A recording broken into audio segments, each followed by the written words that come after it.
Abram suas Bíblias, por gentileza. Evangelho de Lucas, capítulo 1, versículo de número 5. Lucas 1 e 5. Até o versículo 17. Lucas 1, 5 ao 17.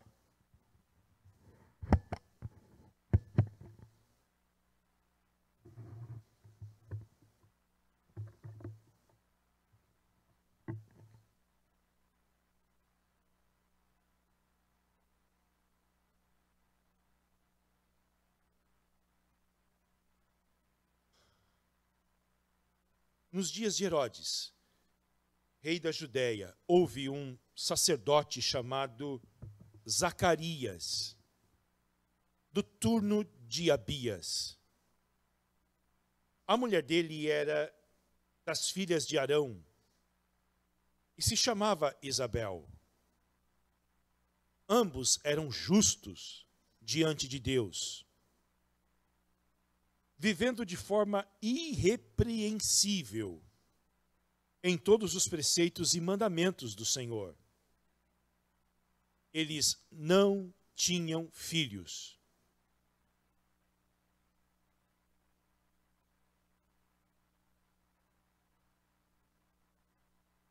Porque Isabel era estéril e os dois já tinham idade avançada. E aconteceu que, enquanto Zacarias exercia o sacerdócio diante de Deus, na ordem do seu turno, coube-lhe por sorteio, segundo o costume sacerdotal, entrar no santuário do Senhor para queimar o incenso. Durante esse tempo, toda a multidão do povo permanecia na parte de fora, orando. E eis que apareceu a Zacarias um anjo do Senhor, em pé, à direita do altar do incenso. Ao vê-lo, Zacarias ficou assustado.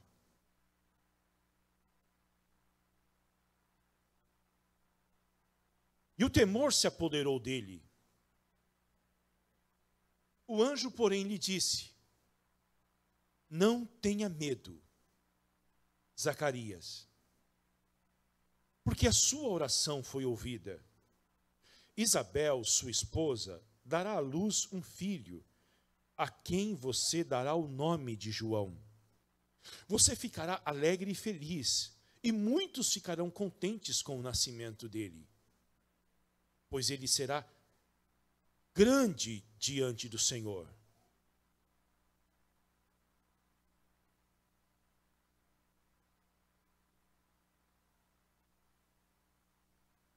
Não beberá vinho, nem bebida forte, e será cheio do Espírito Santo, já desde o ventre materno. Ele converterá muitos dos filhos de Israel ao Senhor, seu Deus, e irá adiante do Senhor no espírito e poder de Elias, para converter o coração dos pais aos filhos, converter os desobedientes à prudência dos justos e habilitar para o Senhor um povo preparado. Amém. Mais uma vez, Senhor, pedimos, esteja conosco, esteja comigo, me fortaleça. Eu te peço isso em nome de Jesus. Amém. Nestes dias, queridos, que nós estamos vivendo, especialmente nós aqui na nossa comunidade, tem coisas que vocês são evidentes, luto, angústias, e tem coisas que vocês não sabem, que nós estamos enfrentando aqui. Nós somos muito tentados a imaginar que Deus está distante de nós.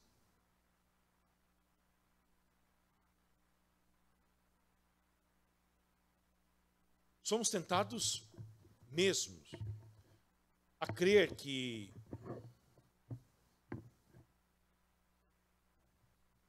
não apenas ele pode estar distante,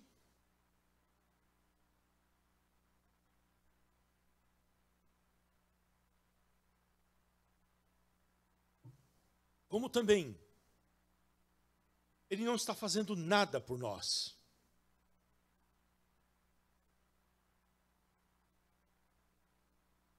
Lembro, a tentação de que ele está distante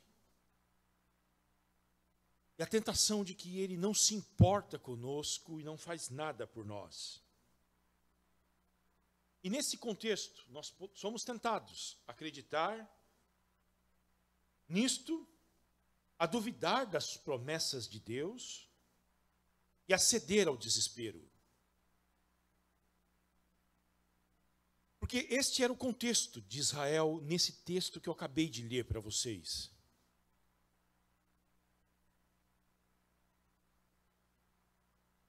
Há mais de 400 anos não havia uma voz de Deus para o povo. São 400 anos de silêncio entre o Antigo Testamento e o Novo. E são 400 anos de profundas marcas de sofrimento no meio do povo de Israel. E não havia uma voz de Deus para dizer para eles o que eles deveriam fazer, por que eles estavam experimentando isto, e a esperança para o futuro.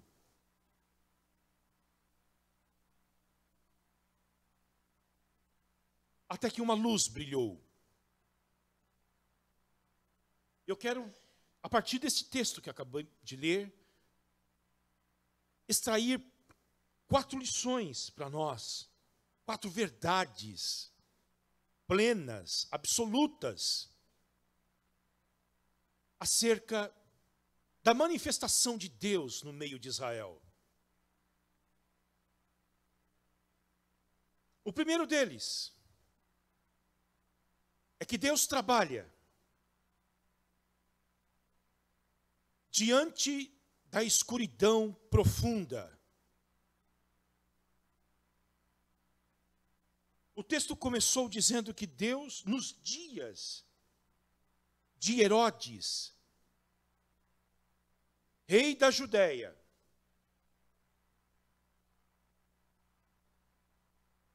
que dias foram estes? Dias de profunda escuridão. Esse Herodes era um homem cruel, tirânico, vingativo, desconfiado, pornográfico, irônico. E governou com mãos fortes Israel. E um dos seus biógrafos diz que enquanto ele viveu, a honra de nenhuma mulher em Israel estava segura. Ele sonhava em ter a sua própria filha. E um dia, sua irmã, com raiva dessa menina, disse que um dos homens de Jerusalém era apaixonado por ela e ela por ele. Herodes mandou matar os dois.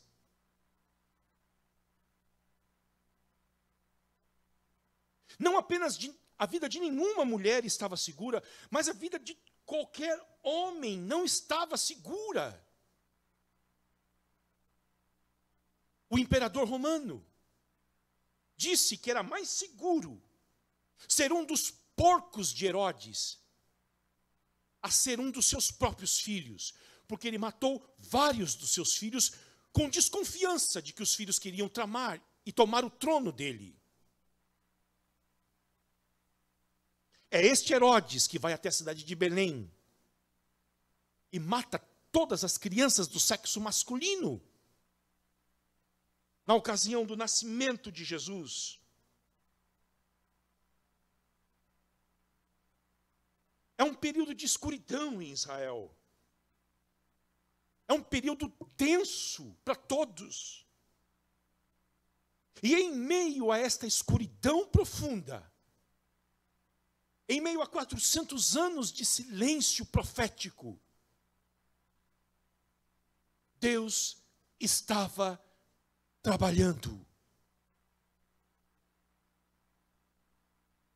Segunda lição, Deus trabalha de maneira improvável.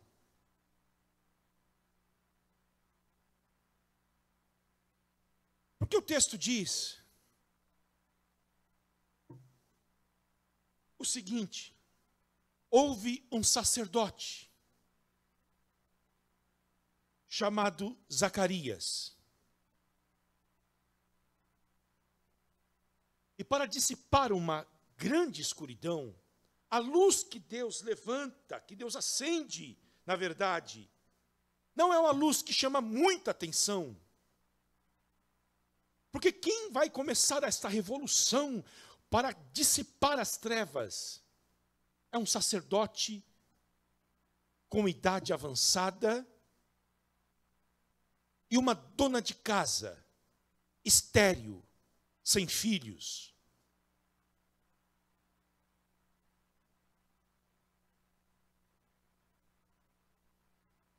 Zacarias, o nome dele significa o Senhor lembra. Toda vez que alguém chamava o seu nome, estava dizendo, o Senhor lembra.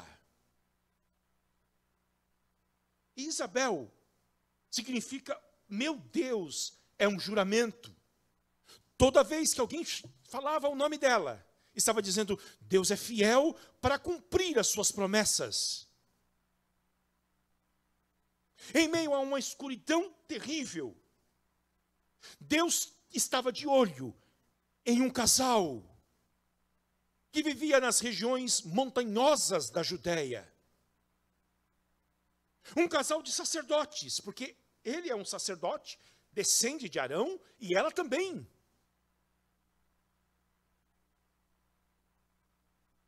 E o que a Bíblia diz sobre eles?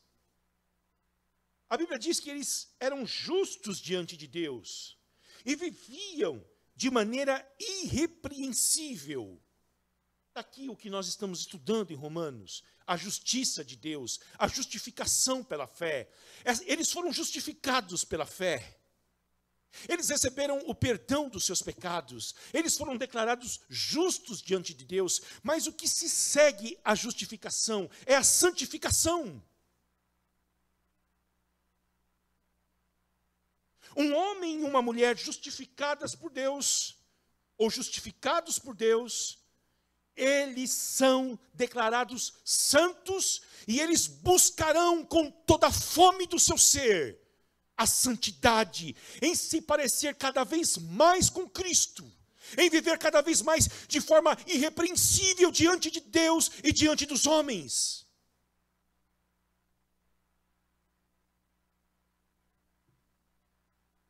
A justificação sem santidade é uma mentira.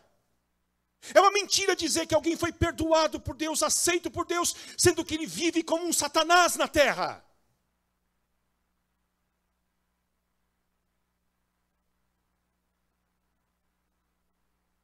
Mentira!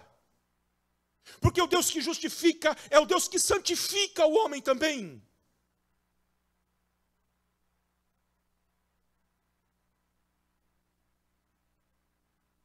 Santidade, santidade, santidade é a marca do povo de Deus. Em meio a um mundo escuro, em meio a um mundo corrupto, em meio a um mundo pornográfico, em meio a um mundo que banaliza as coisas eternas, Deus tem um casal que vive de forma irrepreensível.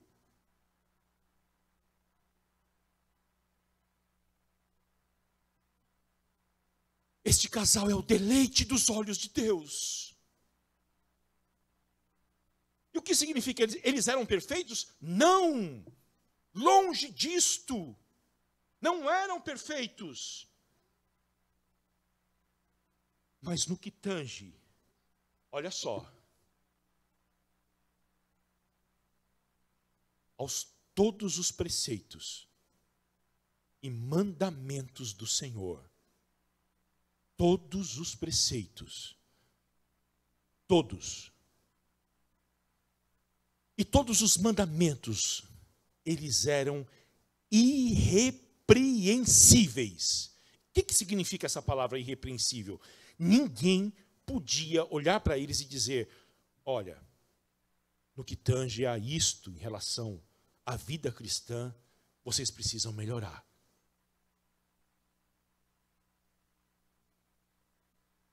Eles prestavam culto a Deus. Eles eram dizimistas. Eles honravam o dia do Senhor. Eles participavam da comunidade sagrada. Eles liam a Bíblia. Eles oravam. Eles cantavam. Eles estavam prontos a servir uns aos outros.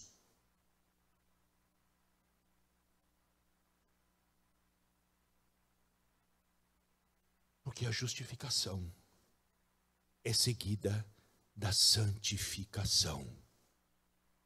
Quinta-feira eu disse aqui na igreja, sem santificação não há Espírito Santo. Espírito Santo.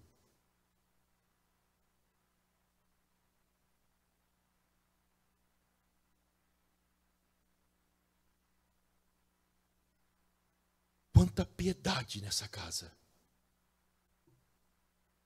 Piedade, irmãos. Piedade. Quanta devoção dentro desse lar. Quanta oração, quanta leitura das Escrituras, quantos cânticos, os cânticos de Sião eram cantados ali.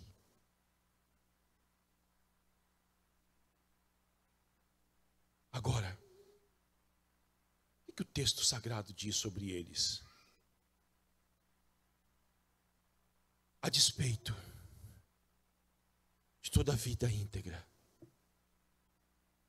de toda busca por Deus, de toda alegria em servir ao Senhor, eles foram duramente provados.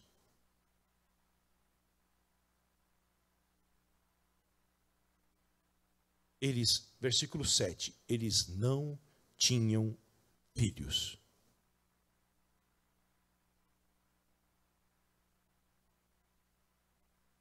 Porque Isabel era estéril.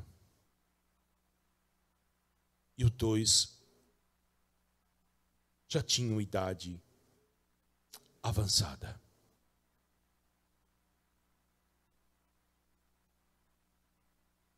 Quanto drama.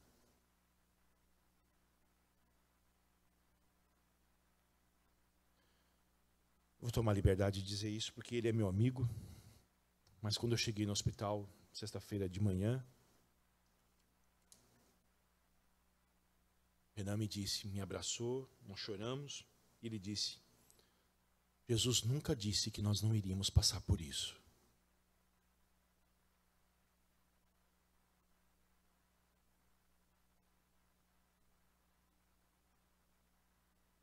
Que fé bonita.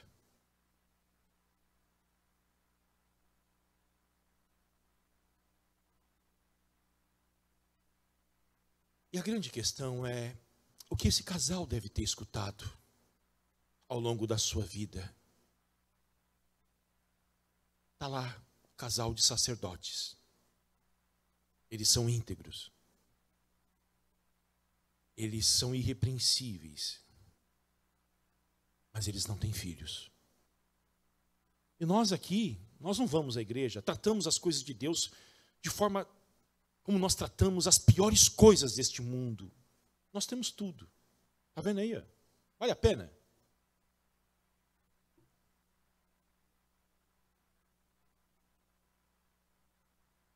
É isto que nós ouvimos.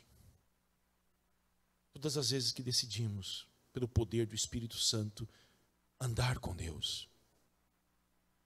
Está lá, crente, busca tanto a Deus. Nunca sai desta vida. Vive de apertos e apertos, e apertos e apertos, apertos e apertos. Parece que as orações dele não é ouvida. Eu não oro tanto. Esses dias eu escutei de um pastor que foi para uma igreja, e uma igreja muito problemática, e ele disse, a igreja está indo bem agora. Disseram que eu deveria orar, buscar Deus para a igreja melhorar. Fiz nada disso, a igreja está indo bem.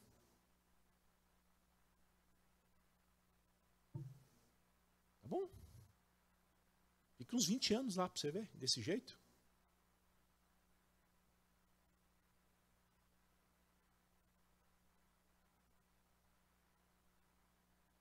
De acordo com a cultura de então, a mulher que não tinha filhos, e era justamente a mulher, caía sobre ela a ideia de que Deus estava em desacordo contra ela.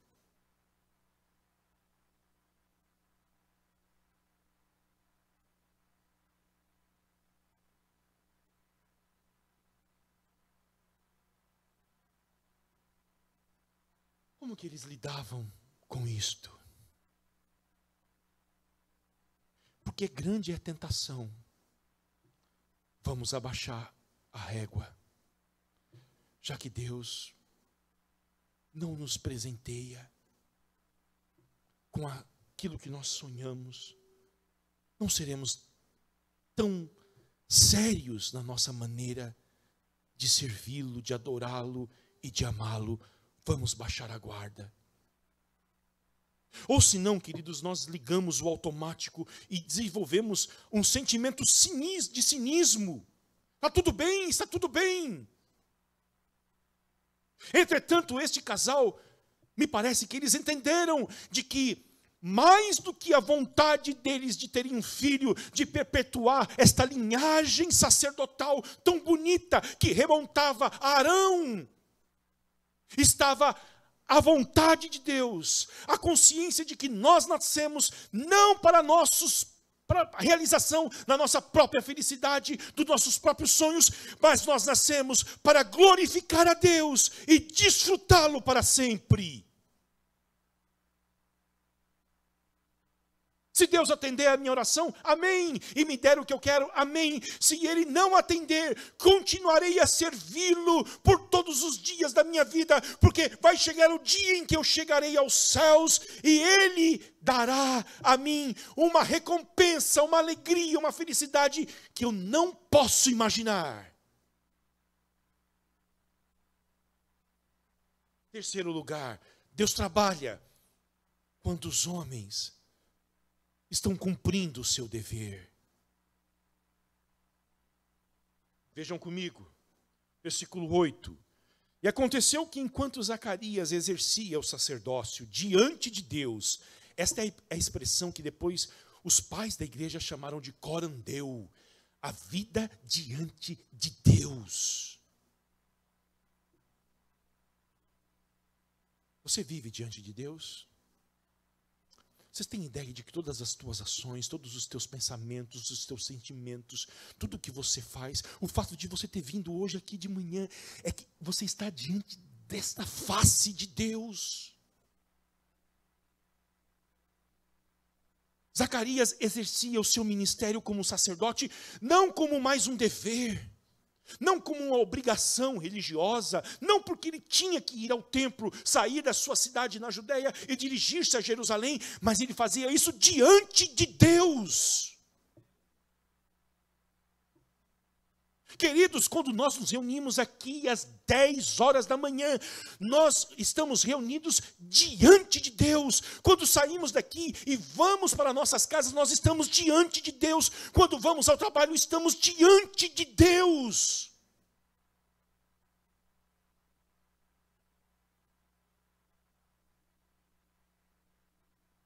Quando você pega o teu celular na tua hora de lazer, você está diante de Deus.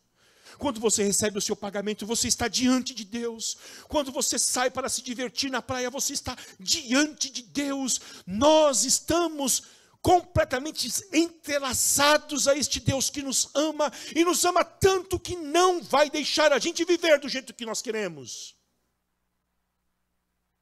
Ele vai nos transformar.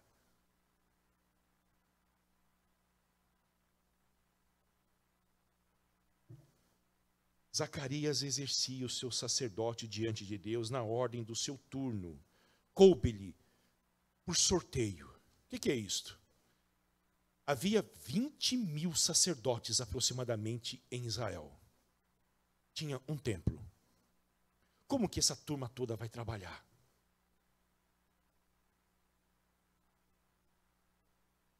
Desde a época do rei Davi, ele estabeleceu uma planilha de Excel lá, no computador dele, para fazer escalas de trabalho para os sacerdotes.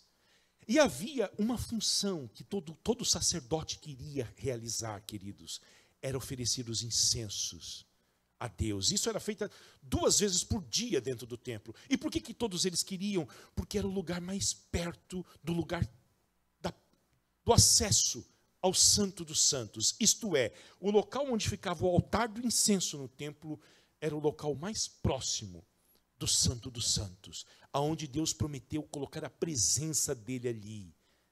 Mas um sacerdote não podia fazer isto 2, 3 vezes na sua vida, era uma vez só por ano, e era um sorteio. E justo naquele dia, Zacarias foi sorteado para oferecer incenso. A gente não sabe se foi no período da manhã ou da tarde. Ele foi oferecer incensos dentro do templo. Abra um parêntese.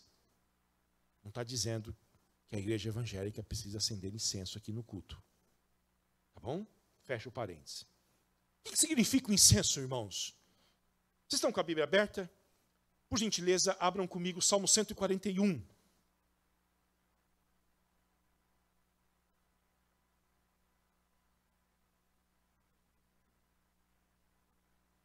Verso 2. Suba à tua presença a minha oração como incenso, e seja o erguer de minhas mãos como oferenda vespertina. O incenso simbolizava a oração do povo de Deus, que chegava até os céus, as narinas de Deus, de forma simbólica. Você sabe que Deus não tem nariz como nós temos, porque Deus é espírito. Mas é uma representação, é um simbolismo. Aquela fumaça subindo com um cheiro tão agradável, é como Deus vê a oração do seu povo. É como Deus vê as tuas orações. Abra sua Bíblia comigo, e isso vai ser rápido agora. Último livro da Bíblia, livro do Apocalipse, capítulo de número 5.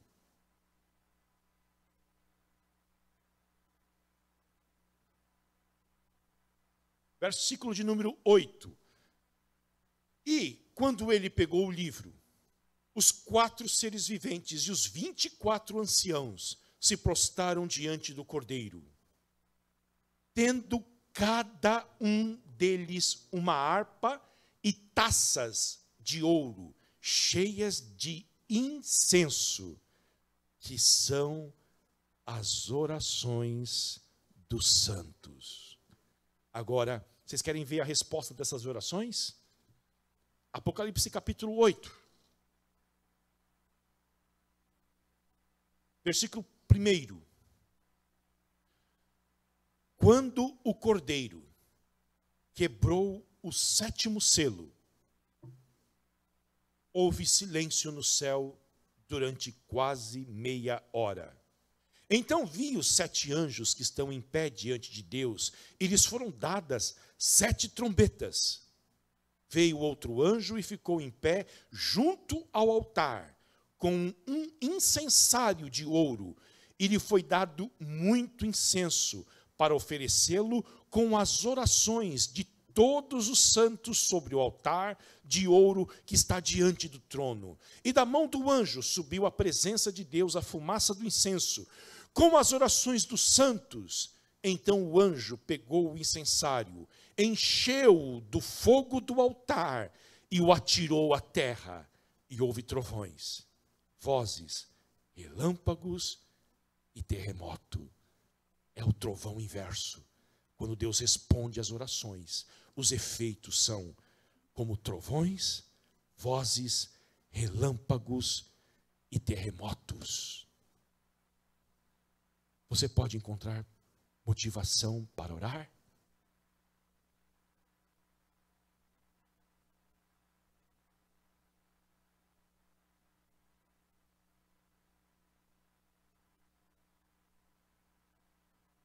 Há motivações maiores para orarmos. Saber que Deus se agrada de receber as nossas orações. Neste ambiente, neste contexto, o Zacarias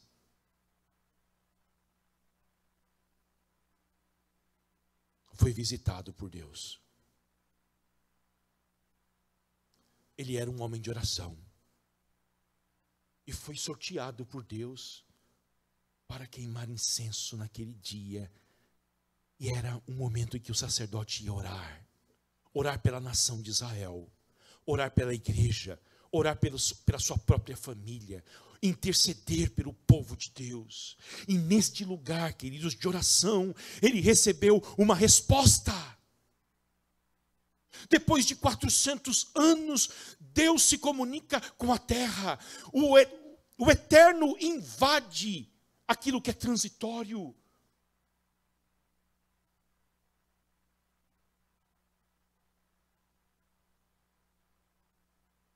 O anjo vem, ele fala.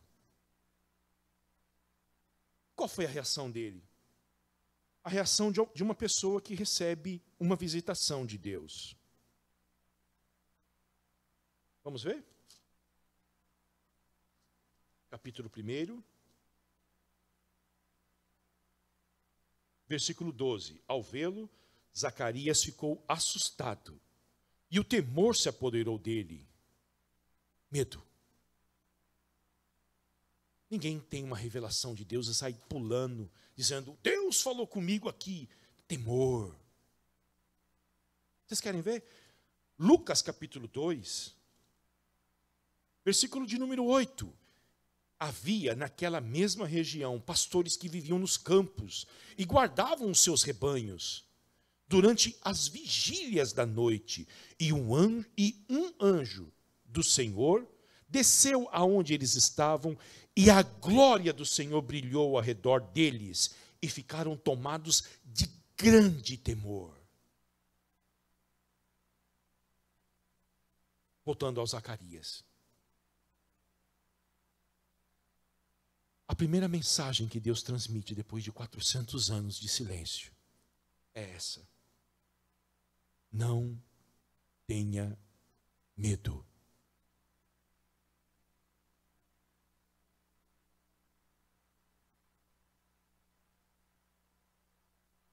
Conforta você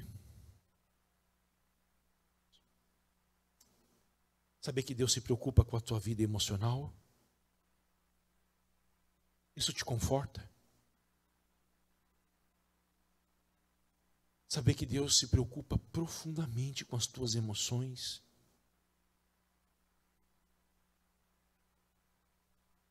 Que Deus se preocupa com as tuas ansiedades, com as tuas noites mal dormidas? Conforta o teu coração saber disto.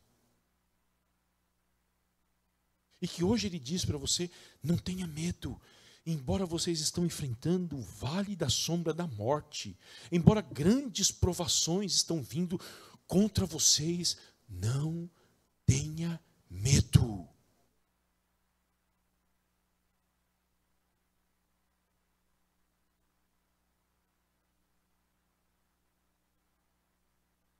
Certamente há muitos temores no seu coração.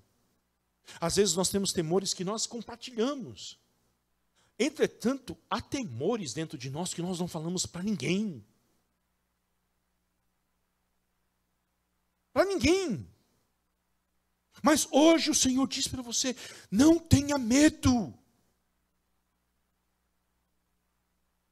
Não tenham medo do futuro de vocês.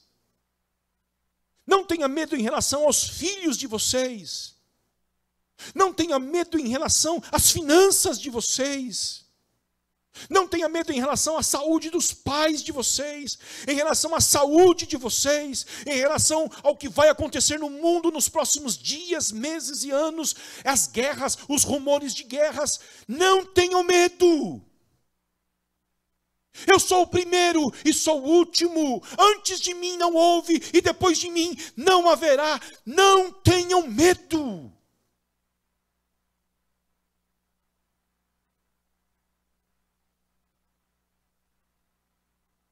Enquanto Zacarias cumpria o seu dever sacerdotal, Deus se manifestou a ele. Deus pode se manifestar a você enquanto você cumpre os teus deveres de dona de casa. enquanto você cumpre os teus deveres de profissional no teu trabalho. Enquanto você está trabalhando na rua, em casa, na igreja, Deus pode nos visitar, queridos, qualquer dia desse. Eu tenho certeza de que isso em breve vai acontecer. Eu sei que Ele vai dizer para nós: não tenham medo. A última lição, a última verdade, queridos. Deus trabalha de uma maneira que excede as nossas expectativas. Depois de dizer para vocês que Deus trabalha na escuridão profunda, de que Deus trabalha de modo improvável, de que Deus trabalha enquanto nós cumprimos os nossos deveres, quero dizer para você nesta manhã, Deus trabalha de uma maneira que excede as nossas expectativas. O anjo diz para ele: Zacarias, a sua oração foi ouvida.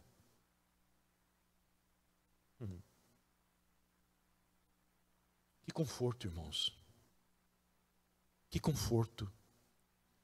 Saber que Deus escuta as nossas orações. Há quanto tempo esse homem deve ter orado por um filho? Quanto tempo? A Bíblia diz que ele já era idoso, em idade avançada, já tinha passado dos 60. Com certeza. E é um estudo de caso o Zacarias, porque com 60, provavelmente 70 anos, ele está trabalhando como sacerdote, queridos. Trabalhar como sacerdote é saber que no teu turno, durante 15 dias, que era o turno, você ia para o templo, dormir lá 24 horas por dia. Depois você podia voltar para sua casa, nas regiões montanhosas da Judéia. E havia pelo menos 4 sacrifícios diários de animais que você precisava colocar no altar e imolar eles. O velhinho envelheceu musculoso. Fazia academia, irmão Kleber. Estava forte. Entretanto, eu tenho certeza que já tinha passado a expectativa de ser pai.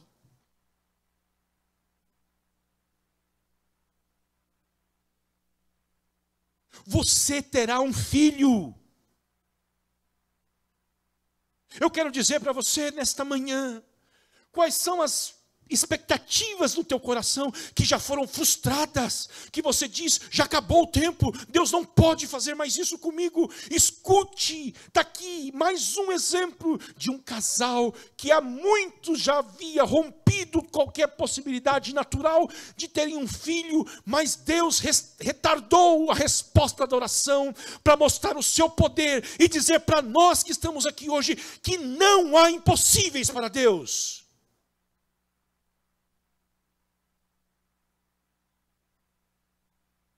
O que esse filho vai produzir na vida dele? Versículo de número 14. Você ficará alegre e feliz. Não dá para discorrer.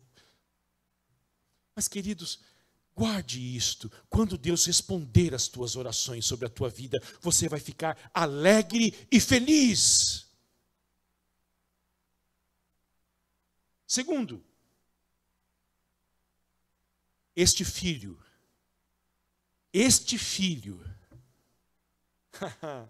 não é qualquer um.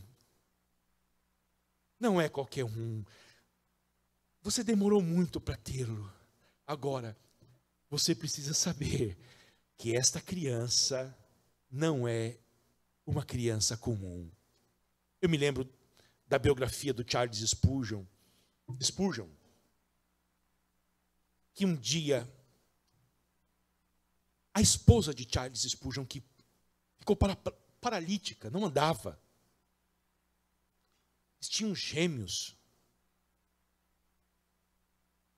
E um dia ela foi na casa da sua mãe falar da rotina de trabalho do marido, do sofrimento dele. Vocês sabem, o Spurgeon tinha depressão. Sofria com isto. A sogra disse para a filha: ele não é um homem comum.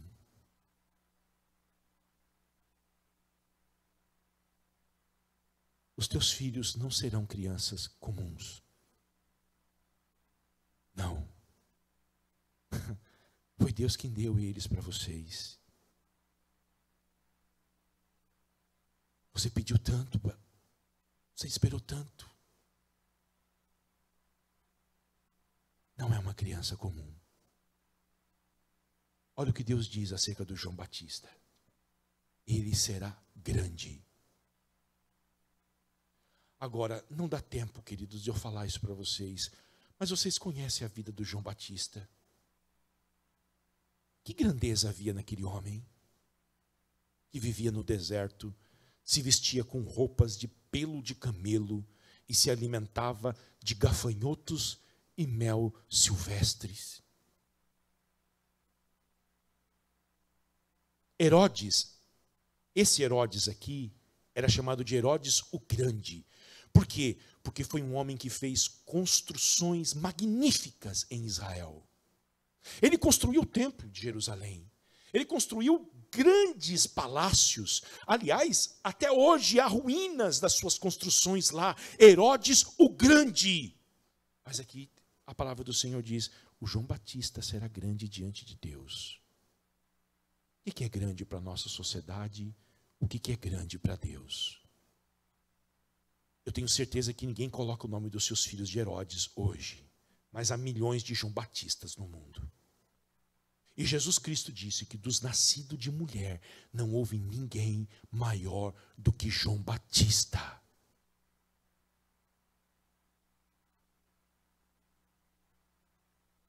Segunda coisa, ele será consagrado totalmente ao Senhor. Que alegria!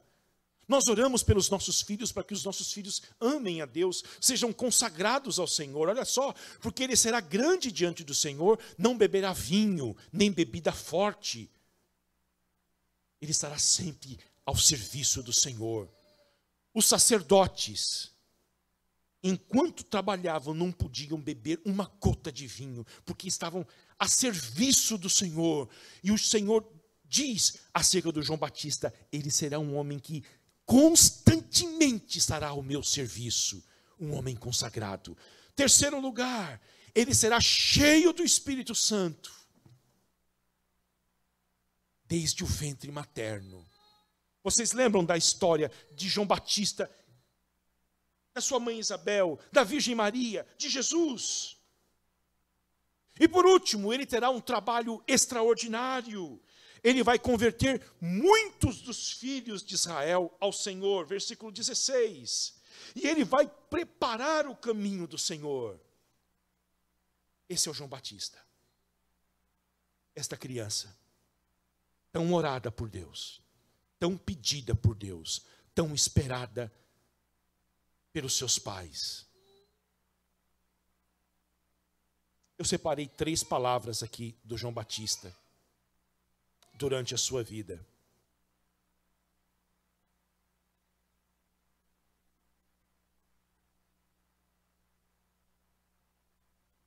Ele não deixou nenhum livro escrito, não deixou riqueza, não deixou nada que o nosso mundo tanto valoriza. Mas ele falou talvez as palavras mais lindas que um homem pode falar. A primeira delas, que pessoalmente eu acho, João 1:30. Eis o Cordeiro de Deus, que tira o pecado do mundo. Segunda, Marcos 1:7. Depois de mim vem aquele que é mais poderoso do que eu, do qual não sou digno de, curvando-me, desamarrar as correias das suas sandálias.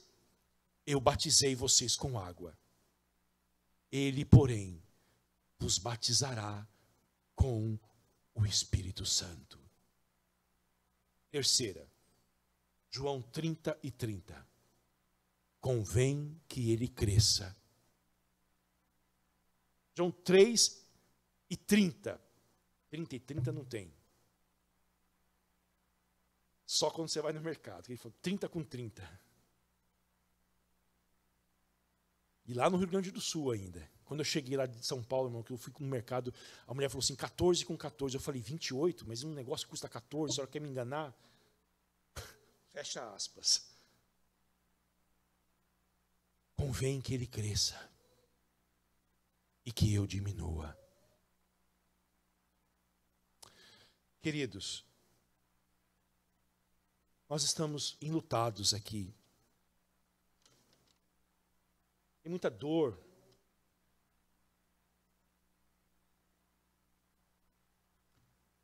Nesses anos que eu estou aqui, eu já passei por dias difíceis. Eu vou confessar isso para vocês. Desde que nós chegamos. Ontem eu estava lembrando, lá da 2500, do salãozinho. Né, Renato? Eu ficava na esquina, orando, antes dos cultos começar, pedindo para que Deus mandasse as pessoas. E por muitos anos. Depois nós viemos para cá, Deus nos deu esse lugar. Nós dobrávamos o joelho pedindo para que Deus nos desse um lugar para congregar. Deus nos deu esse lugar aqui. E querido, desde 2020 nós estamos enfrentando dias difíceis demais aqui. Mas João 3:30 diz, convém que vocês diminuam, diminuam, diminuam e diminuam, e diminuam e diminuam.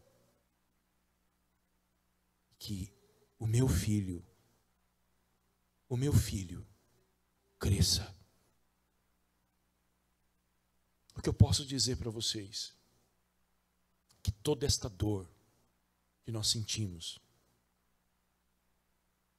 seja para nos diminuir, para nos humilhar, para dizer que nós não somos nada, mas que isso glorifique o nome que está acima de todos os nomes. Porque nós vamos experimentar um grande avivamento quando este nome for proclamado e for vivido por todos nós, queridos, como algo mais central das nossas vidas, o nome de Jesus. E Deus nos ama tanto, que para nos ensinar, talvez Ele nos prove.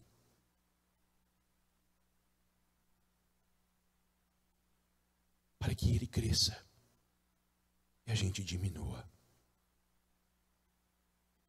Desistir não está no script.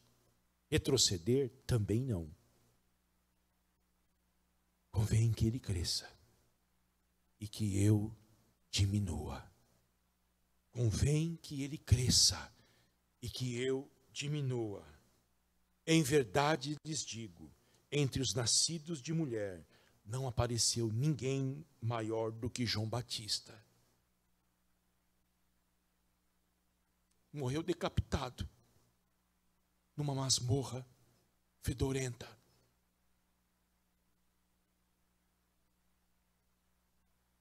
Por falar a verdade. Por desejar que o nome de Deus fosse honrado.